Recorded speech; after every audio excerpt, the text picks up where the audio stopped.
আসসালামু আলাইকুম। আমি এজি শরীফ। আমার কিছুদিন যাবৎ একটা প্রশ্ন খুব কমন পড়তেছে। প্রশ্ন হলো, ভাইয়া, যে ফিড খাওয়াইলে কি হাঁসের বাচ্চা মারা যায়? আচ্ছা, আমি আগে বলি একটা বিষয়, যে ফিডের বাচ্চাগুলা কেমন হয়। ফিড, বিশেষ করে ফিড তো অনেক ধরনের হয়ে থাকে। লেয়ারের ফিড আছে, ব্রয়লারের ফিড আছে। ফিড তো আমিও খাওয়াই, তবে এখানে যেই পন্থাটা অবলম্বন করা হয়, এখন যারা গরুর ফার্ম করে বা গরু পালন করে তারাও কিন্তু কুরবানির আগে গরুরে ব্রয়লারের ফিড খাওয়ায়। ব্রয়লারের ফিড খাওয়াইলে হয় কি আপনার, এটার বিশ্লেষণ আমি করতে যাব না। ব্রয়লারের ফিড খাওয়াইলে এটার সাইড এফেক্ট কী বা এটা কী হতে পারে এটা আপনারা ভালো জানেন। এক জিরো সাইজের বাচ্চাটা 25 দিনে 30 দিনে বেচার উপযুক্ত করে ফেলে, এবং ইভেন আপনার এই 2 কেজি প্লাস হয়ে যায়। 1.5 কেজি, 1800 গ্রাম, 2 কেজি প্লাসও হয়ে যায়। তার মানে এটার মধ্যে কি পরিমাণ প্রোটিন, কি পরিমাণ মানে কি যে দেয় আল্লাহ ভালো জানে। তো যাই হোক, ওই প্রসঙ্গে আমি যাব না। ফিড খাওয়াইলে বাচ্চা নষ্ট হয় কথাটা এমন না। ফিড অনেক ধরনের হয়ে থাকে, তবে আমি বাচ্চারা সাধারণত যে ফিডগুলা খাওয়াই, এই যে দেখেন, আমি বাচ্চারা যে ফিডগুলা খাওয়াই এগুলা কিন্তু ব্রয়লারের ফিডের মতো দেখা যায়, ঠিক আছে? ব্রয়লারের ফিডের মতো দেখা যায়, কিন্তু ব্রয়লারের ফিড না। এই ফিডগুলো হলো আপনার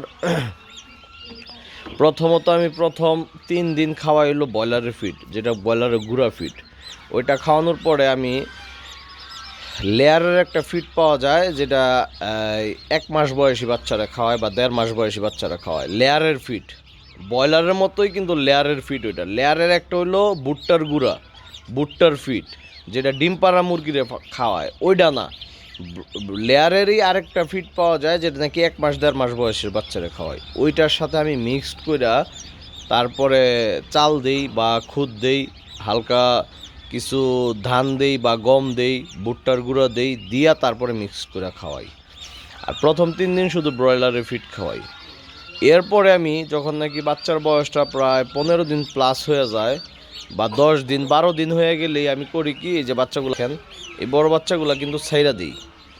ছাইরা দিলে এরা মানে ব্রুডিং পিরিয়ডটা রাজহাঁসের কত দিন, 12 থেকে 14 দিন। এই ব্রুডিং পিরিয়ডের পরে আমি করি কি, বাচ্চাগুলো ছাইরা দিই। ছাইরা দেওয়ার পরে এদেরকে যেহেতু ফিড খাওয়ানো হয়েছে, তো এদের সাইড এফেক্ট যাতে পরবর্তীতে না হয়, প্রচুর দৌড়াদৌড়ি করে এরা। এই যে শুধু হুদাহুদি দৌড়াদৌড়ি করে। ইভেন এদেরকে ধান ছিটায় দেয়, এই যে ফুলকপির ডেটা, তারপরে আপনার কি বলে, এই যে শুধু এই ঠোকরাইতেছে দেখেন। আচ্ছা, এদেরকে পরে ফুলকপির ডাঁটা, তারপরে ঘাস দেওয়া হয়, তারপরে আপনার বাঁধাকপি দেওয়া হয়, এই যে ঘাস, এমন ঘাস দেওয়া হয়, কপি দেওয়া হয়, তারপরে আপনার কি বলে মূলা, তারপর আপনার যত তরকারি আছে সব আমি কুচি কুচি করে পয়লা পরে খাওয়াই। তো এতে করে হয় কি, বাচ্চা যখন নাকি 25 দিন বয়সে আপনাদের কাছে ডেলিভারি দেই বা 1 মাস বয়সে ডেলিভারি দিই, তখন তার মধ্যে ফিডের কোনো সাইড এফেক্ট থাকেই না। তার আগে আমি মানে ফিডের সাইড এফেক্ট যদি থাকে, ইনশাল্লাহ নষ্ট হয়ে যাবে। তো আমি ব্রুডিং পিরিয়ডের পরেই বাচ্চারা খাবার দেই সাধারণত। পরে তো আর ব্রয়লারের ফিড দেই না, লেয়ারের ফিড হালকা দেই।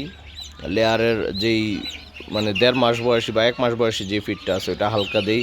তারপরে ধান দেই, তারপরে ভুট্টার গুঁড়া দেই, গম দেই, চাল দেই, দিয়া তারপরে পানি দিয়া মাইখা তারপরে আপনার বড় বাচ্চাগুলারে দেই। আর মেজো সাইজের বাচ্চা যেগুলো আছে আর এই যে ওইগুলারে সেম খাবারই দেই। কিন্তু ওইগুলারে এই মেজো সাইজের বাচ্চা যেটা মানে 10 দিন বয়সের নিচে যেই বাচ্চাগুলো আছে ওইগুলার দান দিই না। দান দিলে এদের গলার মধ্যে আটকা যাওয়ার সম্ভাবনা থাকে। দান বাদে বাকি গম, ভুট্টা, তারপরে চাল সবই দিই। আর একবারে ছোটো সাইজের এই যে এগুলারে কি করি, একদম শুধু কচি ঘাসটা দিই। আর হলো আপনার মানে ব্রয়লারের ফিডটা দিই, একবারে যে গুঁড়া ফিডটা আছে ওইটা দিই। তো আশা করি আপনাদের প্রশ্নের উত্তরটা পাইছেন। ভিডিওটা আজকে লং করব না, কারণ কাজ আছে অনেক কাজ। গতকালকে রাত্রে মাত্র ফুটছে এগুলা টাইগারের বাচ্চা, সাথে চীনা হাঁসের বাচ্চা যদিও শখ করে ফুটাইছিলাম। এগুলো আমার জন্য না, আমার এক বড় ভাই, উনি আমার মোটরসাইকেল সবসময় ঠিক করে দেয়। শিহাব ভাই, ওই শিহাব ভাইয়ের জন্য এই ওনার ডিম থেকে আমি ফুটাই দিছি। তো যেহেতু ইনকিউবেটারে ফুটে না, অনেক প্রসেস করে ফুটানো লাগে, তো রাজা হাঁসের বাচ্চা সেম প্রসেসের অনুযায়ী আমি চীনা হাঁসের বাচ্চাগুলো ফুটাইছি। তো যাই হোক, এই বাচ্চাগুলোর অনেক কাজ আছে। তারপরে আবার দেখাই দিই, যে এগুলো হলো সেকেন্ড বেসের বাচ্চা, এগুলো হলো থার্ড বেসের বাচ্চা, এখানে 9টার মতো আছে। আর এগুলো হলো ফার্স্ট বেসের বাচ্চা, যেগুলো নাকি আমি চিন্তা করতেছি আপনার এই কি বলে 5 তারিখের পরে ডেলিভারি দিতে পারবো ইনশাল্লাহ। আর যদি না পারি তাহলে আমি কিন্তু আগে থেকে বইলা দিব, 4 তারিখে আপনাদেরকে বইলা দিব যে 5 তারিখে ডেলিভারি দিতে পারবো কিনা। আমার যদি মনে হয় যে না 5 তারিখের ডেলিভারি দেওয়ার উপযুক্ত না, আরও 4-5 দিন আমার কাছে রাখতে হবে, তাইলে আমি প্রথম থেকে আপনাদেরকে না করে দেবো, আপনারা আসবেন না। কারণ আমি প্রথম থেকে আমি আশা করি ভিডিওর মধ্যে আমি আপনাদেরকে বুঝায় বলতে পারবো 5 তারিখের আগে কেউ যোগাযোগ করবেন না। কারণ দেখেন, আমি আপনার কাছে একটা জিনিস বিক্রি করবো, ওই জিনিসটা যদি ভালো না হয়, আমার মন মতো না হয়, তাহলে আমি দিব না। কারণ আপনি নিয়ে যদি কোনো সমস্যায় ফেস করতে হয়, এটা সবচেয়ে দুঃখজনক। এই ছোটো সাইজের বাচ্চা বিক্রি করি না, আমি গত 5 বছর ধরে বাচ্চা বিক্রি করি, গত 5 বছর ধরে হাঁস নিয়ে, রাজা হাঁস নিয়ে কাজ করি, রাজা হাঁস পালি। আমার এবার 2টা বাচ্চা মারা গেছে ব্রুডিংয়ের কারণে। তার মানে বুঝতে পারছেন ব্রুডিংটা কত সেন্সিটিভ জিনিস। রাজা হাঁস আপনার সেন্সিটিভ কেন? রাজা হাঁস কি আহামরি না? একটা বাচ্চা যদি মুরগির বাচ্চা মারা যায় তাহলে 30 টাকা 50 টাকা, বা একটা টাইগারের বাচ্চা মারা গেলে 80 টাকার বাচ্চা মারা দেবো। কিন্তু একটা রাজা হাঁসের বাচ্চা যদি মারা যায়, তার মানে আপনার 400 টাকা 500 টাকা শেষ। তো এই জিনিসটা অনেক সেন্সিটিভ, এর জন্য আমি না করি। আমি উৎপাদন করি, আমার কাছে অনেক জিনিসই আমি এখনও পর্যন্ত অনেক জিনিস আমার শিখতে হইতেছে, অনেক জিনিস আমি শিখতেছি। তো এটা অনেক অভিজ্ঞতার ব্যাপার। তো এর জন্যই আমি রাজহাঁসের বাচ্চাগুলো যে সময় ডেলিভারি দেই, তখন আমি চিন্তা করি যে এটার মধ্যে যাতে আর কোনো কাজ না থাকে, এটার যাতে বাতাস হোক, জ্বর হোক, তুফান হোক, এটার যাতে আর কোনো সমস্যা না হয়, ওই পর্যায়ে নিয়ে তারপর আমি ডেলিভারি দেওয়ার জন্য। তো সুতরাং এর জন্য আমার টাইম লাগে।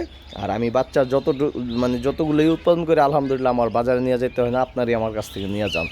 আর আশা করি এজে এগ্রোর বাচ্চাগুলি ভালো দেখে আপনারা এসে নিয়ে যান। আর এর জন্যই আপনারা আমার অনেক ফোন দেন, আর আমার কাছেও ভালো লাগে, আমি ডিস্টার্ব ফিল করি না, আমার কাছে ভালো লাগে আপনারা ফোন দিলে। আর বিশেষ করে যদি কারো এসএমএসের রিপ্লাই দিতে না পারি, আমি তো বারবারই বললাম আমার ফোন দিবেন, কারণ আমি এসএমএসের রিপ্লাই খুব কম দিতে পারি, আমার পড়তেও কাহিল লাগে, লিখতেও কাহিল লাগে। হ্যাঁ, কিছু কিছু মানুষের সাথে হয়তো সচরাচর এসএমএসে কথা হয়, কিন্তু এসএমএসটা বা কমেন্টসগুলো একটু করেন তারপরও।